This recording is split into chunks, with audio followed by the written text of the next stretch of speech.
Senhor Jesus, Mestre, amigo das nossas vidas, ao evocar o Seu nome, buscamos uma ligação intensa, profunda, com aquilo que há de mais puro e sagrado, porque a Tua mente é uma fonte abundante que reflete a bondade, a ternura e o amor. Olhando para Ti, nós vemos Deus, a Sua mensagem, Seus ensinamentos, nós compreendemos o que o Pai aguarda de cada um e as portas das oportunidades que nos abrem.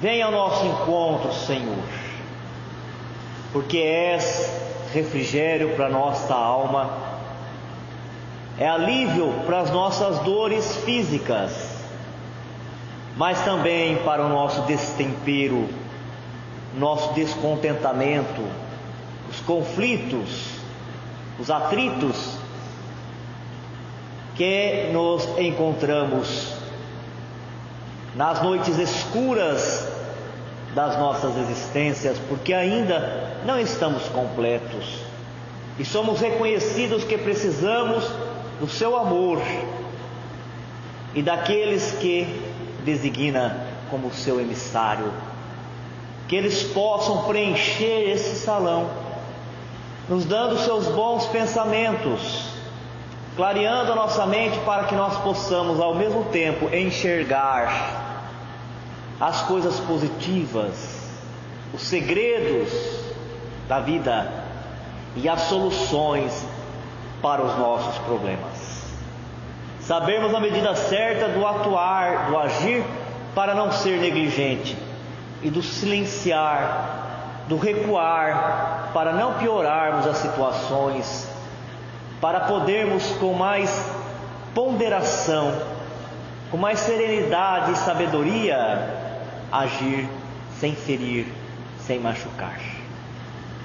Que esse magnetismo que se estende nesse instante, que se expande como um sol, possa nos curar na noite de hoje, e que através da leitura possamos fazer ponte com a cidade espiritual que tem compromisso de cuidar, de zelar, de dirigir esta casa. Que possamos entrar em comunhão com todos os que oram em nome de Deus, em nome de Maria Santíssima, os encarnados e os desencarnados de corações sinceros que produzem bons pensamentos e que geram bons sentimentos. Que a paz de nosso Senhor Jesus seja o sustentáculo desta hora, e que possamos juntos ofertar aquilo que nós temos de melhor, que seja um ingrediente nas mãos operosas dos médicos da espiritualidade, a manipularem, plasmar os recursos que vá atender às necessidades daqueles espíritos necessitados que tiverem permissão de adentrar a esse templo de oração. Que eles, no impacto dessa irradiação, dessas preces, possam despertar, possam tomar consciência da sua posição perante a vida, a realidade em que se encontram nesse instante, se desligar das dores, das paixões, das sensações, dos bens materiais e adentrarem ao mundo mais feliz, ao mundo maior, ao mundo do Espírito imortal. Muito obrigado, Senhor Jesus. Muito obrigado a Deus, Deus dos nossos corações, das nossas vidas. Que assim seja.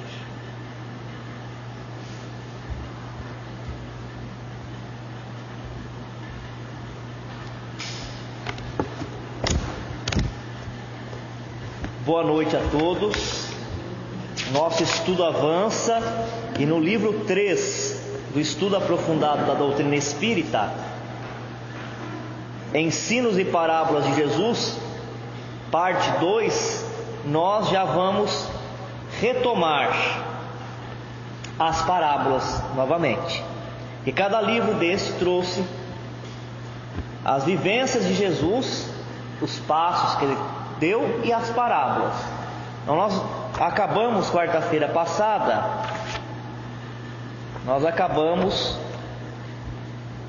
deixa eu só procurar.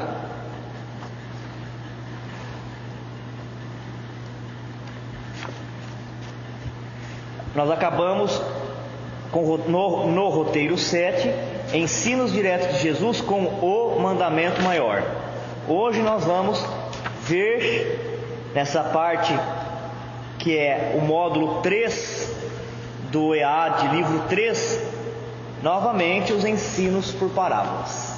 São ensinamentos belíssimos de Jesus, onde a gente pode extrair o que tem de melhor espiritualmente, mas sempre com aquela linha que trouxe o palestrante da segunda-feira, conseguindo casar com as necessidades do nosso tempo, da nossa época e da nossa vida. Porque o Evangelho ele é dinâmico, né? Ele não é um livro só de leitura ou de declamação de poemas. Ele é sempre atual. E sempre aquele que lê uma parábola pode tirar um ensinamento, independente do grau de compreensão e de evolução que esteja. Cada um no seu grau de evolução e de entendimento tira, extrai aquilo que é importante para dar continuidade a essa estrada, essa jornada tão longa de evolução que nós temos. Hoje, a passagem, para vocês terem ideia, nós já estudamos várias vezes essa parábola, mas vocês vão ver que cada vez que a gente estuda, a gente consegue captar um ângulo diferente dela. O filho pródigo. Vocês sabem o que é pródigo? Pródigo é aquele que gasta sem dó, na nossa linguagem, na linguagem popular. Aquele que desperdiça, aquele que não é prudente, ele gasta, sai gastando sem critério, sem regra, sem preocupação, não mede as consequências. Qual que é o contrário, no outro extremo do pródigo? O avarento. Nessa parábola nós vamos ter os dois extremos. Nós vamos ter o pródigo e nós vamos ter o avarento. Mas através dessa parábola, que é uma história inventada por Jesus, nós vamos conseguir ver vários princípios espirituais. E o interessante desse material é que ele já no início ele organiza as ideias. Você quer ver? Tudo que nós podemos extrair dessa parábola do ponto de vista espírita, que é a doutrina onde nós estamos. Com o objetivo de explicar a parábola do filho pródigo à luz do entendimento espírita, a parábola do filho pródigo, interpretada à luz do entendimento espírita, encerra os seguintes ensinamentos básicos dele. Não de uma forma direta, mas de uma forma indireta. Já lá há 2017 anos, quando Jesus pronunciou isso, ele já estava falando de um princípio que hoje nós estudamos, lógico, com mais vocabulário, com mais ciência, sobre a imutabilidade de Deus. Deus, ele é imutável, ele não muda. E porque ele não muda, que tem ordem e tem justiça no universo. Porque se ele mudasse, de repente eu faria aqui, eu sou filho de Deus, eu faria uma coisa hoje aqui, e as leis iriam me punir, ia pedir reparação. Amanhã ele mudou de ideia, mudou de opinião. Outra pessoa faz a mesma coisa, e aí ele ia eximir, anular o que a pessoa fez, e ela não ia precisar de reparar e de reajustar. Seria um caos, não teria justiça. E a gente vê assim, simbolicamente, a figura de Deus, porque Deus não tem imagem igual nós concebemos, mas assim, só por uma questão de materializar a fé, a gente vê Deus com as duas mãos. Numa mão ele traz o amor, a misericórdia, e na outra ele traz a justiça. Não no sentido de castigar, mas no sentido de ajustar, equilibrar, educar, colocar o seu filho que ele criou para a felicidade nesse roteiro, nesse plano de felicitação. Porque toda vez que a gente sai desse plano de felicitação, a gente se dá muito mal, a gente sofre muito, a gente se arranha, se machuca e machuca o outro. Deus é imutável e é possível a gente ver essa imutabilidade como princípio na doutrina espírita, também na parábola do filho pródigo. Princípio sustentado não teoricamente apenas, mas de modo positivo, condizente com os fatos e testemunhos da vida. Então está dizendo que a questão da imutabilidade divina, ela não é uma coisa só no campo filosófico, que a gente lê, acha bonito, um fala, o outro fala, que legal, se emociona. É algo que a gente numa existência só pode ver, e em várias existências a gente também pode constatar. Qualquer ser, não importa a escolaridade dele, qualquer ser vivente, se ele observar com a sabedoria de vida, ele vai perceber a imutabilidade de Deus. As coisas acontecendo em ciclos, mas sempre retornando e trazendo a cada passo, trazendo o compromisso e a responsabilidade assumida. Seus filhos assumem responsabilidade junto com ele na construção de um mundo melhor, na construção de um universo melhor. Segundo, unidade do destino, isto é, a redenção completa pelo amor e pela dor, abrangendo todos os pecadores. Isso é muito polêmico, e dependendo do que se está falando, a pessoa está certa e a outra está achando que ela não está certa e está debatendo. Destino, do ponto de vista da doutrina espírita, tem destino? Depende do que se está falando sobre destino. Um destino que é programado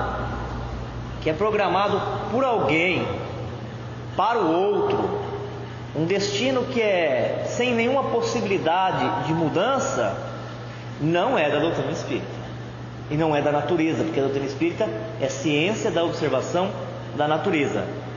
Porque senão qualquer coisa que nós fizéssemos para melhorar a situação perderia a razão, perderia o valor, verdade? Agora, a destinação, quer dizer, a finalidade para a qual o Espírito foi criado, isso sim. Todo o Espírito foi criado para ser um Espírito puro. E tem gente que põe bastante escala para poder explicar, não tem importância, é a maneira da pessoa se comunicar, né? Do átomo ao arcanjo, ou então como os dois palestrantes últimos que vieram, você vê como que as coisas coincidem, os dois falaram da escala espírita, né?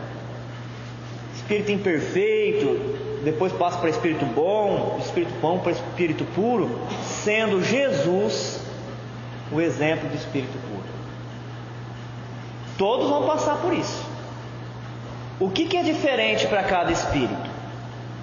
O tempo que cada um estaciona em cada degrau.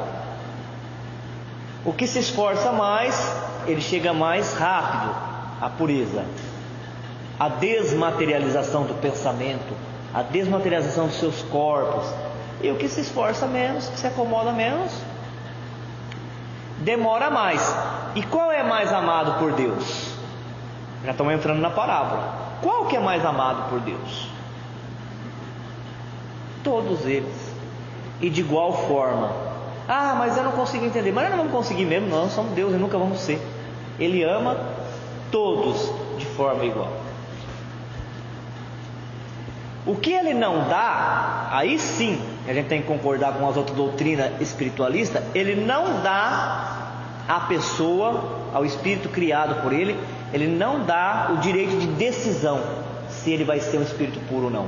É uma determinação de Deus. Todos vão ser. Na doutrinação, o espírito está lá bravo, nervoso, e aí fala: não, mas meu irmão, você vai ter que mudar, e você sabe que você vai ter que mudar. Qual é a diferença de mudar né, agora, e demorado aqui 1000 anos para mudar. E alguns continuam teimosos por um tempo, depois retornam, mas alguns entendem. Parece que há uma explosão dentro da alma deles, que traz essa verdade que está gravada, e ele toma consciência e fala: é verdade, né? Para que eu vou ficar fazendo mal para os outros? Se é mal, é repetido. Mal, fazer mal é toda vez igual, do mesmo jeito, não muda. Eu quero ver coisas diferentes, coisas novas. Então isso é a única coisa que o Espírito não pode escolher. Se ele vai ser bom ou não, ele vai ser. O tempo, sim, mas que ele vai ser, ele vai ser. Essa escolha Deus não deixou para nenhum deles. Todos serão espíritos puros.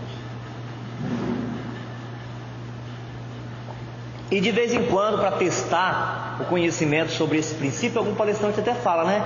Gente, qual é a única certeza da vida? Aí as pessoas de pronto respondem: a morte. Todo mundo que nasce sabe que vai morrer. Aí ele fala: não é. A única fatalidade, a única certeza é a perfeição do Espírito. Ah, mas todo mundo morre, não morre. Eu não falei de existência, falei de vida. Desde o dia que foi criado lá na mão de Deus, até o dia que vai ser anjo, arcanjo, a vida é uma coisa só. Estando ligado a um corpo de carne ou estando desligado de um corpo de carne, é a mesma vida, sem interrupção. É a mesma vida. Se morre o corpo, o espírito continua vivo. Isso não é certeza que vai morrer, porque a certeza que nós temos espírito é que não vai morrer. Alguém tem dúvida disso? Que não vai morrer?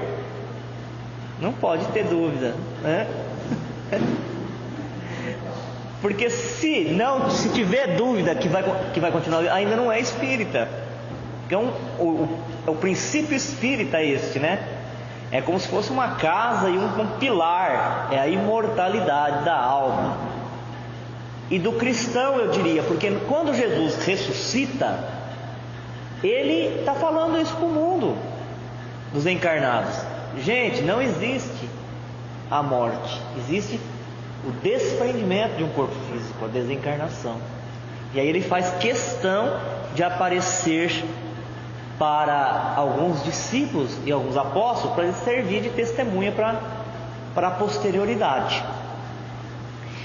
A terceira lei, terceiro princípio que aparece na parábola O Filho Pródigo é a lei da causalidade, ou seja, da ação e reação. Na doutrina espírita tem o princípio ação e reação? Não tem. Pode procurar em qualquer livro de Kardec, você não vai ver lei de ação e reação. A lei é a lei de causa e efeito. A gente fala ação e reação para ficar mais fácil de entender a lei de causa e efeito. Quer dizer, toda causa gera um efeito, todo efeito produz uma causa. Aquilo que não é efeito, consequentemente ele é causa. Deus é causa, é a causa primária, e todo o resto é um efeito. Em nosso corpo, no corpo físico, ele é efeito, ele não é causa. A causa é o espírito. Daí as ciências espiritualistas dizerem que toda a patologia, tirando as infecciosas, que são invasões de micro-organismos patogênicos, vírus, bactérias, protozoários, todas as outras são de ordem espirituais. Que o espírito ele produz com a mente, e se ele ficar repetindo aquele padrão de pensamento, ele joga para o corpo físico, porque as células físicas também tendo vida, mas não tendo o raciocínio e a consciência que a mente do espírito tem, obedece à sua ordem. Então se a gente olha para o nosso corpo e fala: você é belo, você é exuberante, ele obedece. Se a gente fala: eu não estou bem, e a gente fala muito isso, e mesmo quando está, porque às vezes a gente não podendo matar os outros, porque a vontade que a gente tem, aquela parte animal nossa que nós não vencemos, é de matar o outro mesmo. A gente não mata porque sabe das consequências. Não podendo matar o outro, a gente mata a gente mesmo. Outro dia eles mandaram lá pela internet para mim, eu compartilhei dos signos, né? O espírita não acredita em signo, hein? É só uma brincadeirinha. Ele colocou assim as frases de cada signo. Aí do escorpião, ele colocou, você viu? Ele colocou na lápide do túmulo, assim. Como que é? Eu volto, hein? Não adianta comemorar porque eu volto. É bem do signo, né? Dizem, né? Que é ciumento, que é vingativo. Nós não acreditamos nisso. Nós acreditamos que cada espírito ele é o que ele é na conquista que ele se fez em cada encarnação. Mas é uma brincadeira. Mas falar que a gente quer matar o outro não é brincadeira, não. A gente não mata porque a gente tem medo de preso. Se a gente não fosse preso e os outros não falassem mal da gente depois, a gente matava uma meia dúzia de gente aí por aí, né? E continuava a viver. Então muitas vezes a gente não podendo matar os outros que pensam diferente da gente, quem a gente acha que nos atrapalha, a gente mata a gente mesmo no corpo físico, envenena o corpo físico. E cada um sente, tem esse termômetro, cada um percebe isso. É a causa e efeito. Cada um tem uma parte mais frágil no seu corpo perispiritual e no seu corpo físico. Neste momento que vem essa vontade, né, que é uma vontade instintiva, que é daquela parte animalesca que nós temos ainda, uns ressentem no fígado, acorda mal, passa mal aquela semana. Outros ressentem na cabeça, enxaqueca, dor, né, cefaleia. Outros travam a coluna, outros o joelho. Cada um sabe qual é o seu termômetro. A gente sente no corpo. É causa e efeito. Para falar que é o corpo que está nos castigando?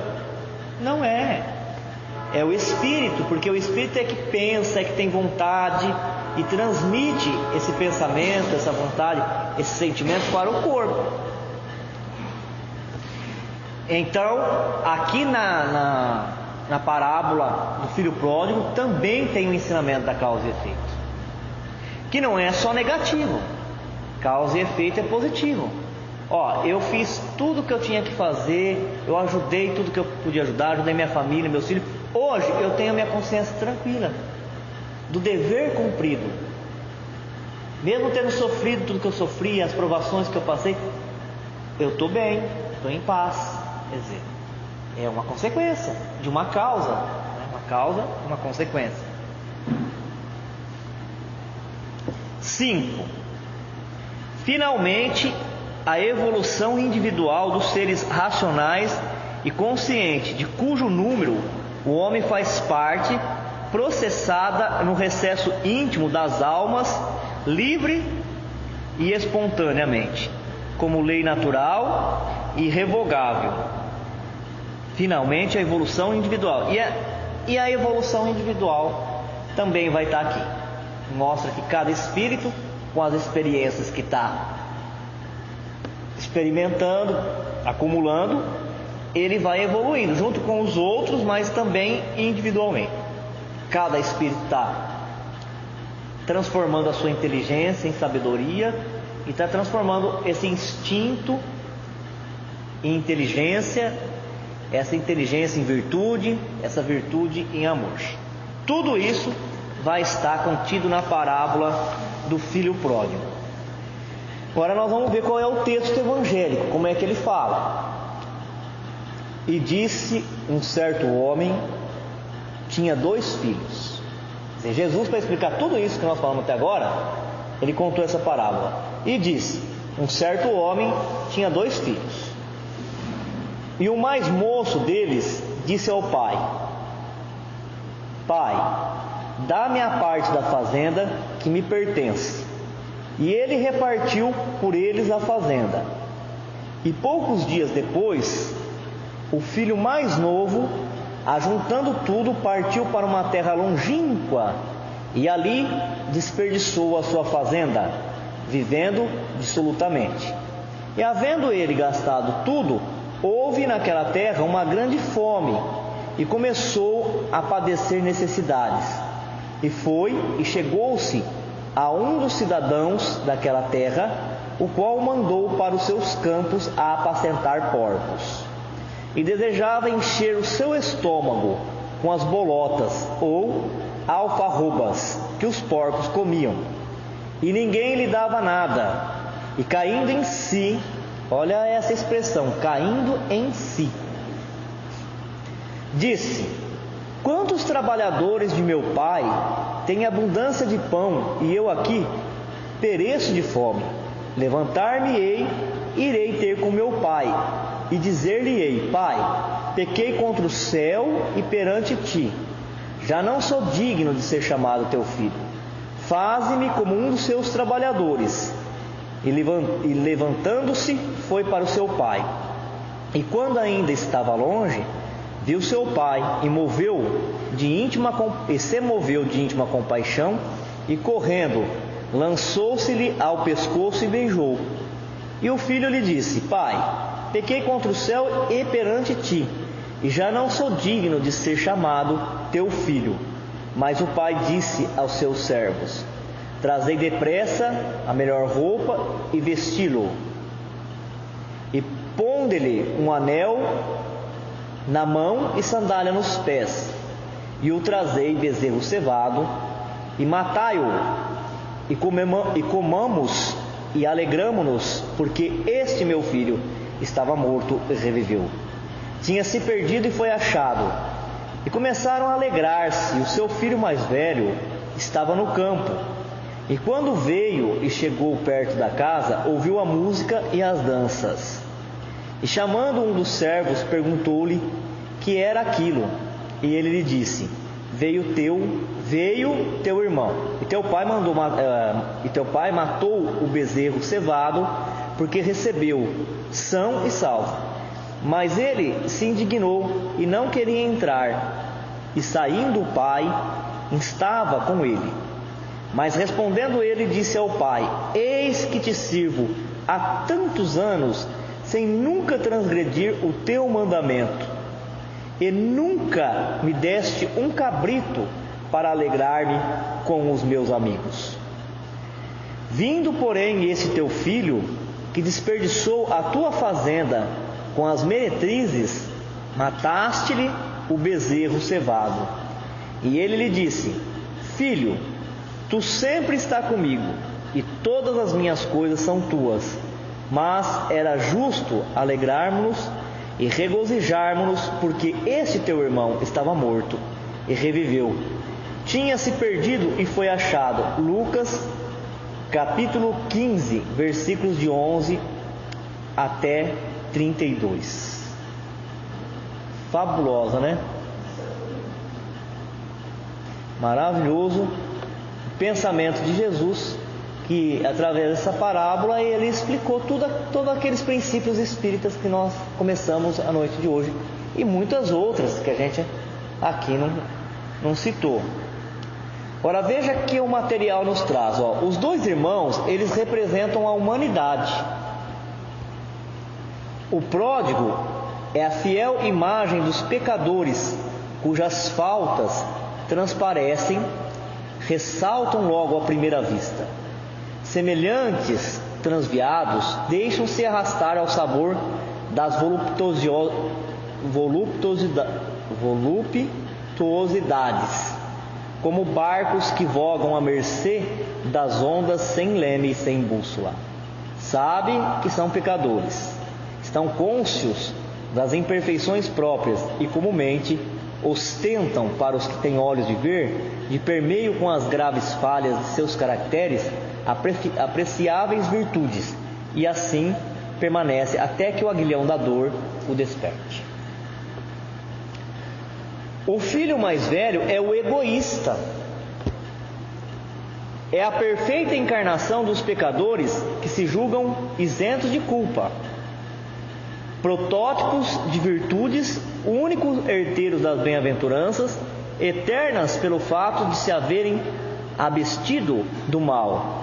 São os orgulhosos, os exclusivistas, os sectários que se apartam dos demais, para que não se contaminem, como faziam os fariseus.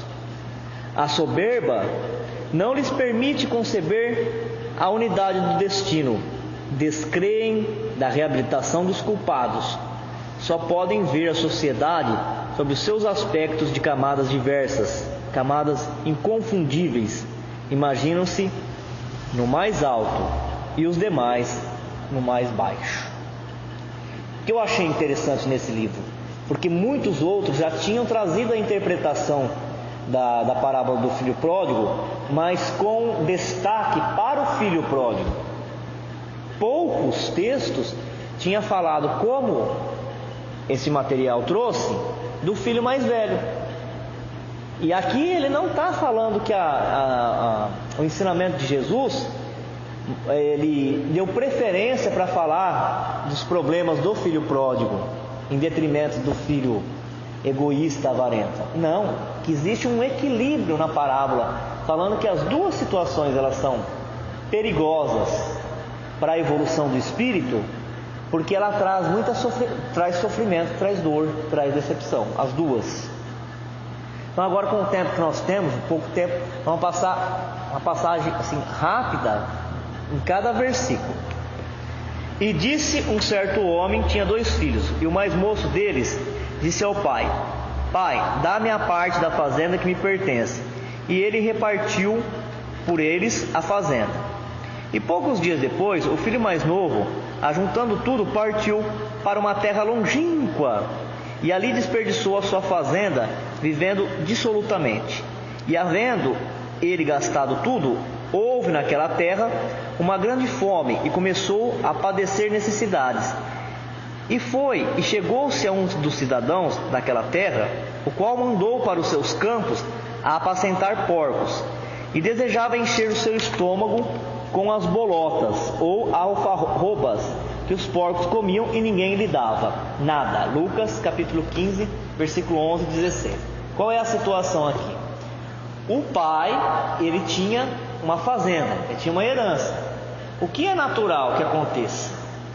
Que quando o pai já não tivesse mais, morresse, aí fazia as divisões dos bens e transferisse para os herdeiros. Mas o filho mais moço, ele queria se desligar do pai. Tem uma fase aqui na terra que acontece isso com quase todos os adolescentes, os jovens, né? Eles querem se afastar do pai para eles sentir que eles são capazes, que eles são independentes, que eles têm autonomia, que eles também podem fazer as coisas, né? Então ele quis viver a vida dele, experimentar. E o pai atendeu, dividiu a fazenda, deu a parte para o mais novo, e ficou ele e o filho mais velho com a outra parte, vivendo e trabalhando na terra, no campo, cuidando dos animais e da agricultura, como ele sempre fez. Mas o filho mais novo, ele não queria só a herança, ele queria se afastar do pai. Aí que é o problema. E se afastou, e foi bem longe, porque pensa assim, né? Eu vou fazer as coisas bem longe, porque aí ninguém vê. E vai se afastando, e vai bem longe. Mas aqui, o sentido espiritual não é só ir longe assim para outra cidade, para outro país, não é isso. É quando o espírito, ele se afasta da fonte, que é Deus.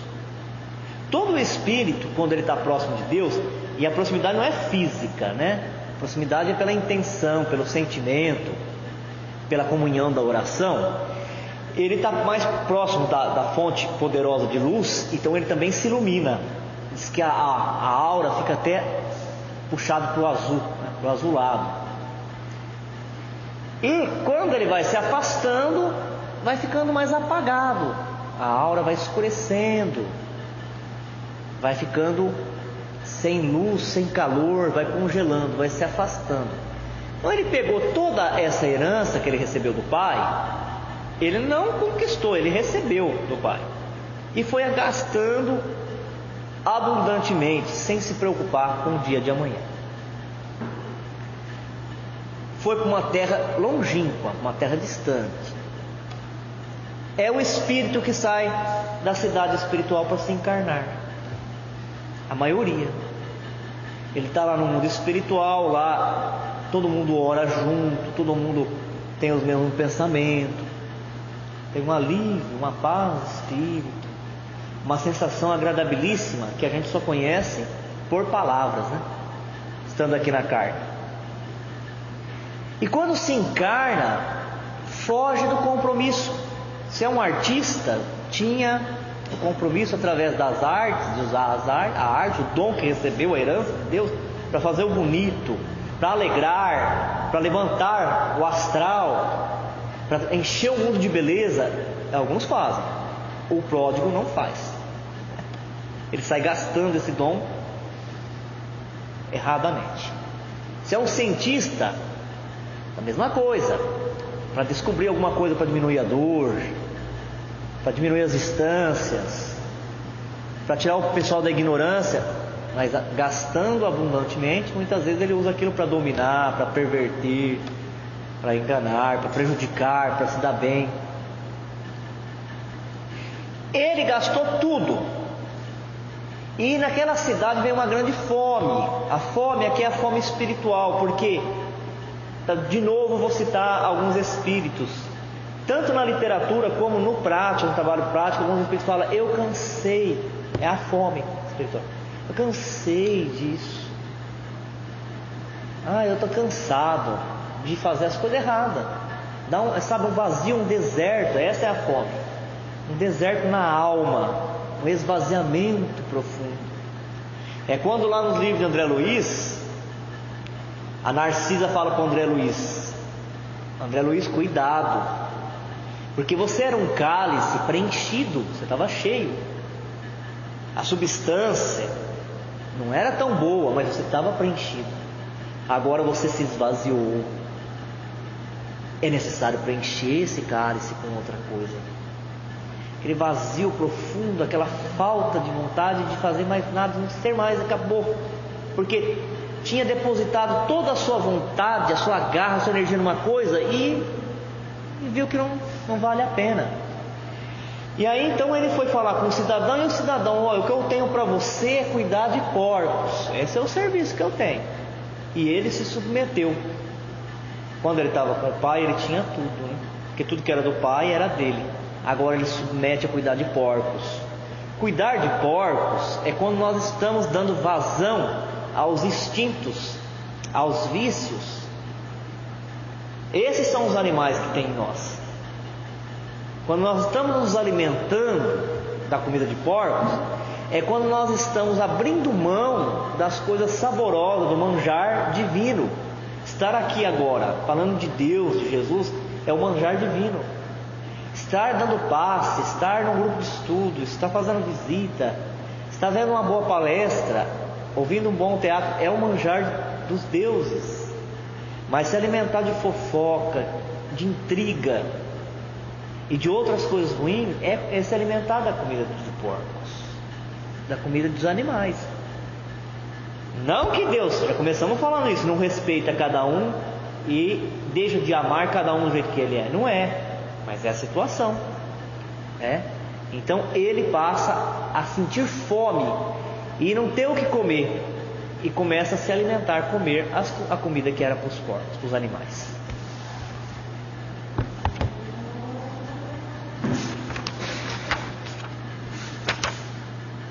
No próximo versículo: e caindo em si, disse: quantos trabalhadores de meu pai têm abundância de pão, e eu aqui pereço de fome. Levantar-me-ei, irei ter com meu pai, e dir-lhe-ei: pai, pequei contra o céu e perante ti, já não sou digno de ser chamado de teu filho. Faze-me como um dos seus trabalhadores. E levantando-se foi para o seu pai. E quando ainda estava longe, viu seu pai, e se moveu de íntima compaixão, e correndo lançou-lhe ao pescoço e o beijou. E o filho lhe disse: pai, pequei contra o céu e perante a ti, e já não sou digno de ser chamado teu filho. Mas o pai disse aos seus servos: trazei depressa a melhor roupa e vesti-lo, e ponde-lhe um anel na mão e sandália nos pés, e trazei o bezerro cevado, e matai-o e o comamos e alegremo-nos, porque este meu filho estava morto e reviveu, tinha-se perdido e foi achado, e começaram a alegrar-se. Lucas capítulo 15, versículo 17 e 24. Então, além no primeiro versículo, ele estava se afastando de Deus, ele estava descendo. É a curva de involução. Ele estava se afastando de Deus, ele estava descendo, descendo, descendo, sem parar. Sem parar. Onde que ele vai parar? Ele vai parar quando ele está se alimentando da comida de porcos. E aí, essa expressão espiritual é muito forte. Aí ele cai em si. Cair em si é muito importante. Não é tudo para a melhoria do espírito, mas ela é um passo importante. O que a gente chama na doutrina espírita de arrependimento. Quando a gente sai errando, pecando, se comprometendo, enquanto a gente não cai em si, quer dizer, enquanto não se arrepende, não começa a subida. Quando ele cai em si, ele começa a refletir, ele já começa a sofrer, porque ele se arrepende, ele fala: nossa, o que eu fui fazer comigo mesmo? Eu podia estar tão bem e eu não estou. É uma fase de sofrimento, mas já é um passo importante, porque assim ele vai fazer o retorno para casa. Aí ele começa a falar consigo mesmo e ele planeja, né? Eu vou voltar para casa do meu pai, mas essa volta é difícil. É o que nós estamos fazendo, a volta para Deus. Se a gente sabe que nós somos criados simples e ignorantes, e através da conquista da razão e do livre-arbítrio nós tivemos um monte de experiência e nós fizemos um monte de coisa errada, e agora a gente quer acertar através do trabalho, do bem, nós estamos fazendo esse caminho de volta. É difícil, é doloroso, mas ele já é um bom sinal. Por isso que está lá nas bem-aventuranças: bem-aventurados que choram, porque serão consolados. Porque os que choram já caíram em si, os outros não, os outros estão na descida ainda, gastando abundantemente. Para com isso, ele fala: para com isso por quê? Larga a mão disso, eu vou sim, vai, até chegar no fundo do poço, para depois retomar. E ele veio todo num planejamento, né? Quando eu chegar no meu pai, eu vou falar para ele que eu pequei perante ele, quer dizer, não honrei nem o pai aqui da terra, o pai biológico, que me deu um nome, pai e a mãe, que também pequei contra o céu, pequei contra aqueles espíritos que confiaram em mim, que depositaram energia, que planejaram a encarnação para que eu viesse desenhar um trabalho, né, desempenhar um trabalho bom na terra. Pequei contra todos eles, decepcionei. Mas eu vou falar isso daí.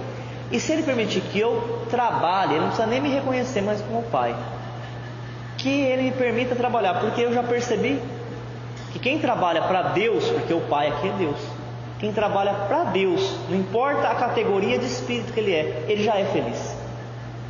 Só por estar trabalhando para Deus, em nome de Deus, ele já é feliz. Então eu vou chegar e falar: nem precisa mais me chamar meu filho, mas ele deixa eu trabalhar para você. E quando ele chega, o pai, ele fica tão contente, tão feliz, que ele não faz isso daí. Ele nem ouve quando o filho fala: eu pequei contra ti, né? Ele leva em conta a humildade que ele teve de reconhecer que ele falhou, o caminho, o esforço que ele fez, que foi longo, sofrido, né? Humilhado, decepcionado, mas ele está retornando, ele está reconhecendo as falhas, ele quer acertar. Então o pai vai de encontro, vai de encontro. E de encontro é quando dois caminhões trombam. Ele vai ao encontro do filho, abre os braços, quer dizer, acolhedor. Uma lição que nós temos que ter, né? Porque quando a pessoa erra conosco e ela quer reconciliar, a gente dá uma de durão, né? A gente vira as costas da pessoa, vira a cara. E aqui ele fala que Deus não faz isso, não, porque ele só tem um propósito: que a gente consiga entender a verdade, que a gente viva a verdade. Quando nós estamos nela, ele não se fecha, ele se abre, e ele vai ao encontro e abraça e fala, né, uma forma simbólica: festeja, se alegra. Matar o melhor boi, o cevado, o porco, o melhor porco, é oferecer o que tem de melhor. Porque naquela linguagem daqueles camponeses, o que tinha de melhor era isso. Nem hoje, né? Se a gente fosse falar de melhor, ele fala oferecer um buffet, um banquete. um passeio nos Termos do Laranjal, então é mais próximo. Então é próximo da gente. Então é mais próximo daquele povo que era agricultor, era isso, um bom cevado, um boi gordo, para fazer festa, porque matando um boi todo mundo podia ser convidado. Tinha abundância, não tinha miséria. E na hora que ele pede para dar para ele o anel é sinal de nobreza, quer dizer, você pertence à minha família, você é divino, você é meu filho, Deus falando para nós. E a gente, aquela falsa modéstia, fala: quem eu sou? E se diminuindo, diminui Deus. O que eu estou fazendo é outra coisa. Agora, quem eu sou? Filho de Deus, uma alma divina. Então toma-lhe o anel de nobreza. E antigamente, quem andava descalço, e eu adoro andar descalço, quem andava descalço era escravo, estava ligado à terra, não ligado à família. E então Paulo pediu, e dele uma sandália para ele vestir, porque dando-lhe a sandália, ele estava agora de novo oficialmente perante o grupo dele, reconhecido como aquele que estava perdido, sabia o que estava fazendo de si mesmo, e foi encontrado, retornou à sua origem, que estava morto, não fisicamente, mas morto para os valores espirituais, e agora acordou, agora despertou. Então tem todo motivo para comemorar. Todo mundo ficou feliz, não é? Não. O irmão mais velho não ficou feliz. Vamos ver? Acabando, viu, gente? Só tem mais essa. E o seu filho mais velho estava no campo, e quando veio e chegou perto de casa, ouviu a música e as danças, e chamando um dos seus servos, perguntou-lhe: que era aquilo? E ele lhe disse: veio teu irmão e teu pai, matou o bezerro cevado, porque o recebeu são e salvo. Mas ele se indignou e não queria entrar. E saindo o pai, estava com ele. Mas respondendo ele, disse-lhe ao pai: eis que te sirvo há tantos anos, sem nunca transgredir o teu mandamento, e nunca me deste um cabrito para alegrar-me com os meus amigos. Vindo, porém, este teu filho, que desperdiçou a tua fazenda com as meretrizes, mataste-lhe o bezerro cevado. E ele lhe disse: filho, tu sempre está comigo, e todas as minhas coisas são tuas. Mas era justo alegrarmos-nos e regozijarmos, porque o teu irmão, ele estava morto, reviveu. Ele tinha se perdido e foi achado. Lucas capítulo 15, versículo de 25 a 32. O irmão mais velho não comemorou. O irmão mais velho ficou indignado, porque, segundo a alegação dele, aprendam uma coisa, eu aprendi isso com uma professora, ela tinha 90 anos, ela dava aula na faculdade. Eu acho que eu só aprendi isso na faculdade. Ela falava assim, ó: abra os olhos, hein? Ela dava uma aula com óculos de sol e falava para nós abrir o olho. Abra os olhos, hein? Na vida existe duas coisas: o discurso pronunciado e o discurso real. Procure sempre qual é o real. Acho que só aprendi isso, mas valeu. 4 anos pegando ônibus indo para Rio Preto. Só aprendi isso. O discurso pronunciado pelo rapaz aqui é: eu sempre estive aqui trabalhando com você. Você nunca matou nem um cabritinho para mim. Eu sempre fiz as coisas certas. E o Senhor nunca me valorizou. Mas ele gastou todo o dinheiro aí, né? Tudo de forma errada. E ele chegou e está festejando. Ele pronunciou que era isso, mas na verdade ele era uma pessoa invejosa. Invejosa. Lembra da quarta-feira que nós falamos? Você quer saber quem é teu amigo? O que nós falamos quarta-feira? Isso não é uma invenção minha, não. Eu ouvi também. Quer ver quem é teu amigo? Enfeita a sua casa, põe flores, perfuma o ar, oferece melhor alimento, e quando tiver todo mundo reunido na mesa, aí fica bem olhando, bem nos olhos dele mesmo, e não avisa, não fala. Ele vai falar isso, e fala: gente, eu chamei vocês aqui para falar da minha felicidade. Eu quero que vocês saibam o quanto que eu estou bem. Eu nunca estive tão bem assim na minha vida. Na hora você vai perceber quem realmente é seu amigo.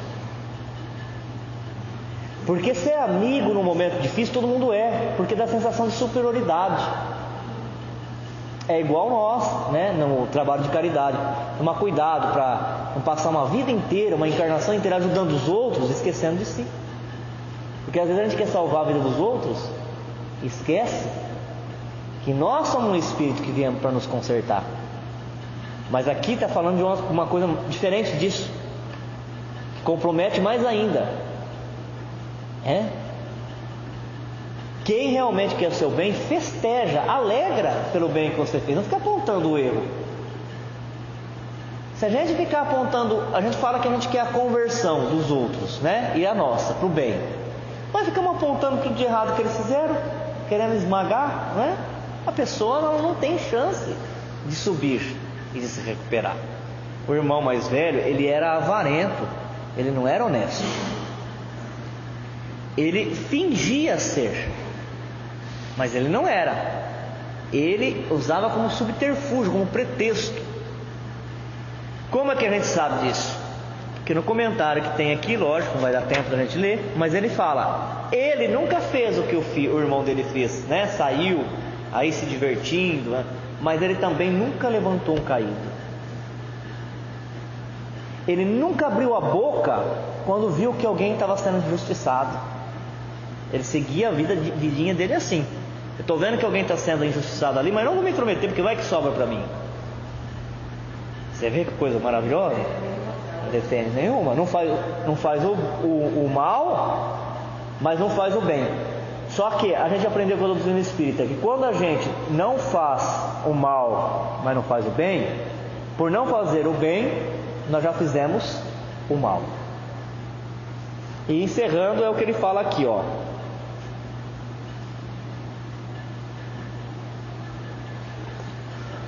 Comparando os dois, o pródigo, ao seu ver, na visão do mais velho, o filho mais novo, o pródigo, ele deve ser excluído do lar. É igual muitas vezes a gente acha que algumas pessoas têm que ser excluídas da religião, né? Tem que ser excluído, não serve, excomungado, não serve. O mal do egoísta é muito mais profundo, está muito mais radicado do que o pródigo. Porque aquele que estava errando prodigamente, ele também tinha virtudes que estavam ali escondidinha. Na hora que ele se arrependeu das coisas erradas que ele fez, ele abafou os vícios e o que ficou? A virtude. E o outro? O que ele tinha? Esse tem qualidade ao lado dos defeitos. Aquele não tem vícios, mas igualmente não tem virtudes. O egoísta não esbanja os dons. O que ele faz? Esconde-os. Lembra da parábola dos talentos? Esconde, cava um buraco e põe embaixo da terra. Como o avarento esconde as moedas. Ele não mata, porém é incapaz de arriscar um fio de cabelo para salvar alguém. Não rouba, mas também não dá. Não dá. E o que nós estamos falando aqui não é só de dinheiro, não. Não dá uma palavra, não dá um abraço, não dá um sorriso, não dá um ensinamento, não dá nada. Um telefonema. Não jura falso, mas não se abalança ao mais ligeiro incômodo na defesa de um inocente. Está errado, tá, mas aí, né? Seus atos e atitudes são invariavelmente negativos. Tais pecadores acham-se por isso mais longe de Deus que os demais, apesar das aparências denunciar o contrário. E ele encerra falando, mas estes estão mais longe de Deus do que aqueles que aparentemente estão perdidos, que nem o povão fala, né? É do mundo. Porque aquele que é do mundo, ele é simples, ele é espontâneo, ele não é malvado, ele não é perverso. Aqui não está falando de espírito perverso.